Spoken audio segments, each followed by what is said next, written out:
अरे परिवार में कोई नहीं होता है तो पड़ोसी होते हैं, और पड़ोसी नहीं तो गांव के अन्य लोग होते हैं, गांव के लोग नहीं तो संबंधी लोग हुआ करते हैं। कोई ना कोई तो इस व्यवस्था को स्वीकार कर लेता है। लेकिन काशी में विश्वामित्र के भय के कारण कोई इस लाश को छूने वाला नहीं मिला।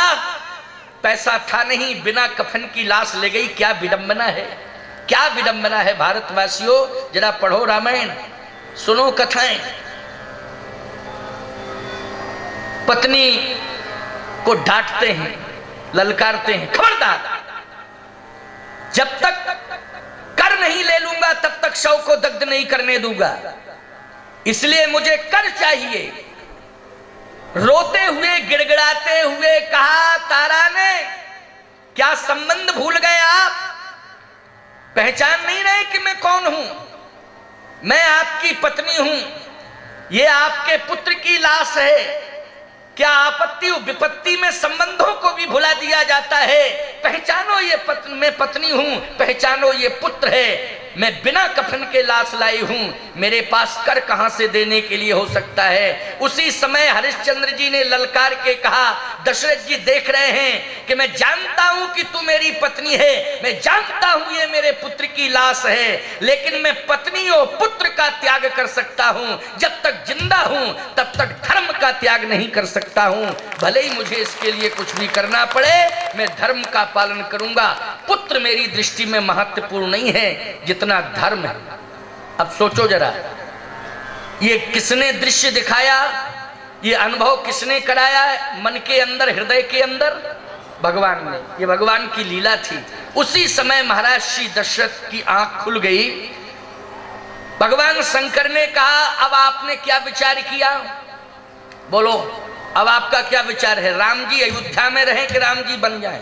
अब जल्दी बोलो। गोस्वामी जी कहते हैं, उस समय असमन गुणे,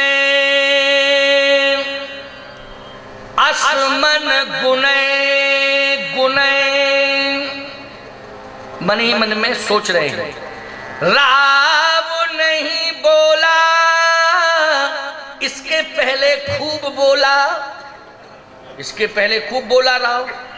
लेकिन अब जब देखा कि हरिश्चंद्र, दधीच जी, इन सबके त्याग को देखा कि इन्होंने अस्थि दान कर दिया, और महाराज हरिश्चंद्र ने तो राज्य छोड़ दिया, पत्नी पुत्र का त्याग कर दिया, यहां तक कि पुत्र की लाश आई तो भी कर मांग रहे हैं, क्योंकि उस समय धर्म का पालन कर रहे हैं। पुत्र और पत्नी को नहीं देख रहे हैं, धर्म को देख रहे हैं। दशरथ जी कहते हैं कि मैं पुत्र को देख रहा हूं। अरे मैं पुत्र को क्या देखूं, मुझे धर्म देखना चाहिए, इसी वंश में तो मैं पैदा हुआ हूं। इसलिए असमन गुणे राव नहीं बोला। लेकिन भगवान राम ने मन बदल दिया था, इसलिए तुलसीदास जी बोले, पीपर पात सदस मन डोला। जो दशरथ जी का मन था वो पीपल के पत्ते की तरह हिल गया। मतलब पहले मन हिल नहीं रहा था, पहले मन यही था कि राम अयोध्या छोड़ के ना जाएं, राम को मैं आंखों से ओझल नहीं करना चाहता हूं। लेकिन आज भगवान राम ने जब ये सब दृश्य दिखाए तो पीपर पात सदस मन डोला, पीपल के पत्ते की तरह महाराज का मन डुल गया। इसका मतलब है कि पहले मन था राम अयोध्या में रहें, लेकिन अब मन है राम बन चले जाएं। अब मार्ग प्रशस्त हो गया, क्योंकि मौनम स्वीकृति लक्षणम, मौन स्वीकार का लक्षण माना जाता है। माना जाता है कि नहीं? शंकर जी बार बार कहते, अब क्या मन है, अब क्या मन है, अब बोल ही नहीं रहे, खाली देख रहे। इसका मतलब पीपर पात सरिस मन डोला, मन डुल गया। पहले मन था अयोध्या में रहें, लेकिन अब मन है कि राम बन जाएं। फिर मौत क्यों हुई? मौत क्यों हुई? तो याद रखना, मरने वाले का मृतपूर्व बयान ही प्रमाणित बयान माना जाता है।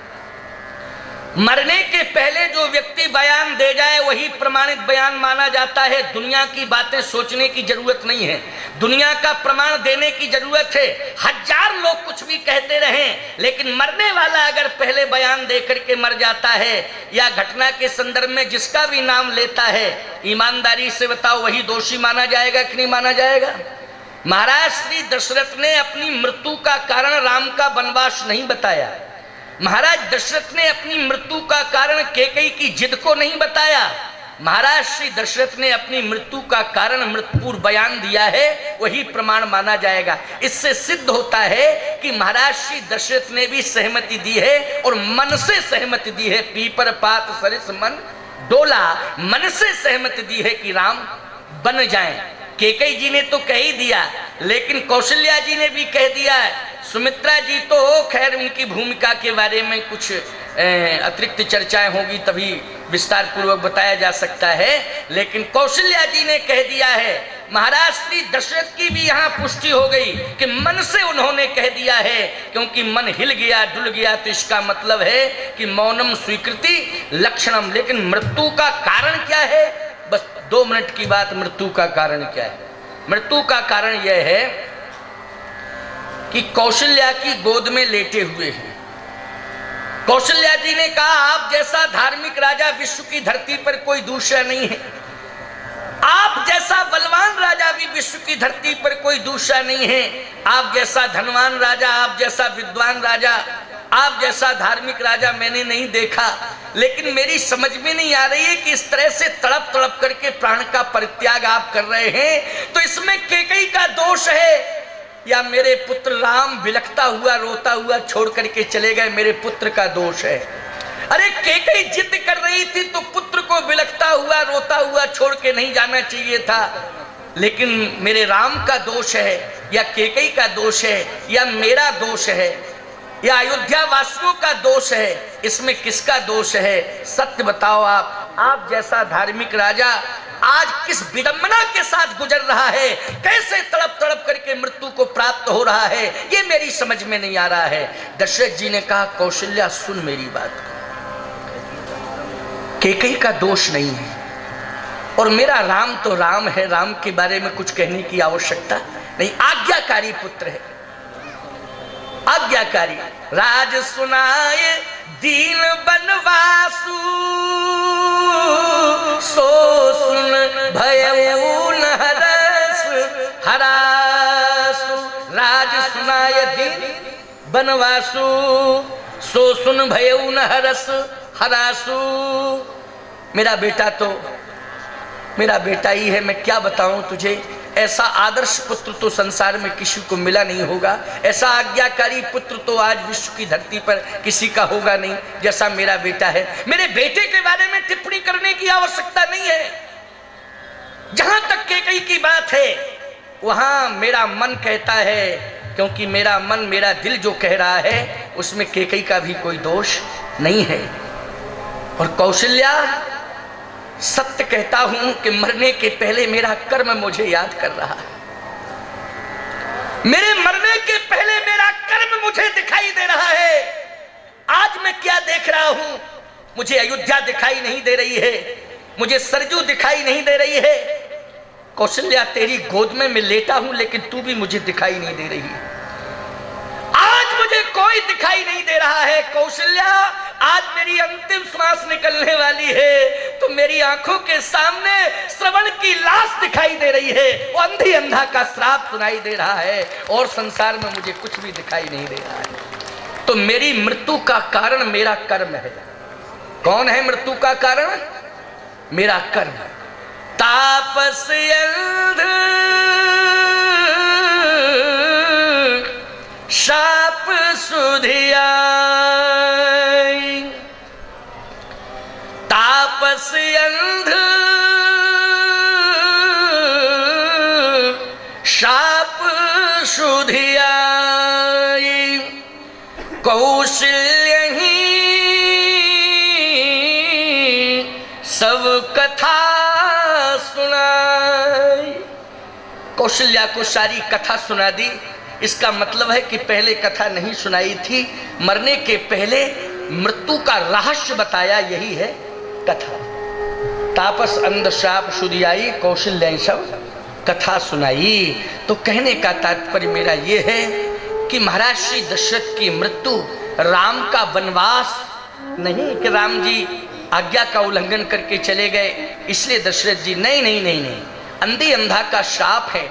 तो किसी ने कहा ये श्राप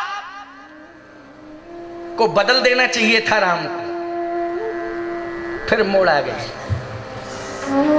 हमारी तो मोड़ें ही आती रहती। श्राप को बदल देना चाहिए था राम को, क्योंकि श्राप के कारण मृत्यु को प्राप्त हो रहे। दशरथ जी ने कहा नहीं नहीं नहीं नहीं, देखने वालों को लग रहा है कि यह श्राप था, लेकिन मैं कहता हूं मेरे लिए वरदान था, मेरे लिए वरदान था वो। कहा क्यों वरदान था? कहे चौथी अवस्था हो गई लेकिन पुत्र का योग नहीं बना, पुत्र नहीं होना था, संतान योग नहीं था, संतान योग नहीं था।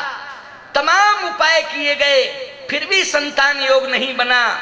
लेकिन वो यज्ञ आदि की व्यवस्था, ये तो सारी बातें हुई हैं, परंतु दशरथ जी कहते हैं कि मैं कहता हूं कि ये श्राप नहीं, ये पुत्र प्राप्ति का वरदान था कि जाओ दशरथ, जैसे तड़प तड़प करके हम प्राण छोड़ रहे हैं पुत्र के वियोग में, वैसे एक दिन तुम भी पुत्र के वियोग में प्राण छोड़ोगे, तो मुझे विश्वास हो गया कि मुझे पुत्र अवश्य प्राप्त होगा। अरे मरना जीना तो दुनिया में लगा रहता है, सभी मरते हैं, मैं भी मर रहा हूं, लेकिन इस श्राप को श्राप ना मान करके मैं वरदान मान चुका था कि चलो इसी बहाने मुझे पुत्र की प्राप्ति होगी। और चूंकि संत वाणी से मुझे यह श्राप जिसे मैं वरदान मान रहा हूं वह प्राप्त हुआ था, इसलिए संत के आशीर्वाद से मुझे निर्गुण निराकार ब्रह्म सगुण साकार बन करके मेरी गोद में, मेरी अंगनाई में पुत्र बन करके आया है। ये संत की वाणी का प्रताप है।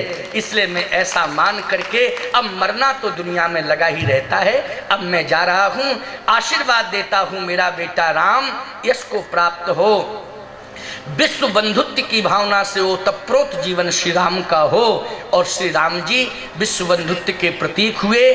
एक बार हम सब लोग यह भी कहने में संकोच नहीं करेंगे कि विश्व रूप रघुवंश मणि, तुलसीदास जी कहते हैं राम जी विश्व रूप हो गए। बोले रघुवंश में जो श्री राम पैदा हुए हैं वो रघुवंश मणि विश्व रूप हो गए। ये है श्री रामचरितमानस की कथा का सार।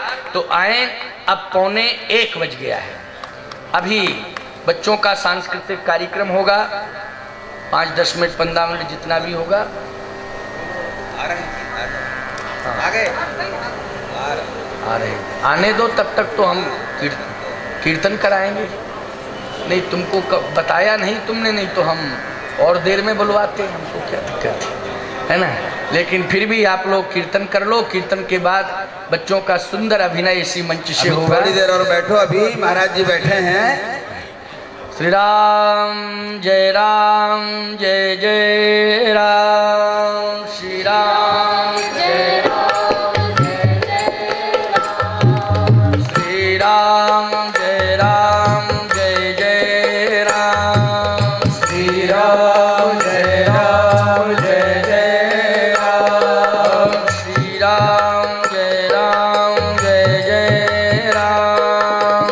राम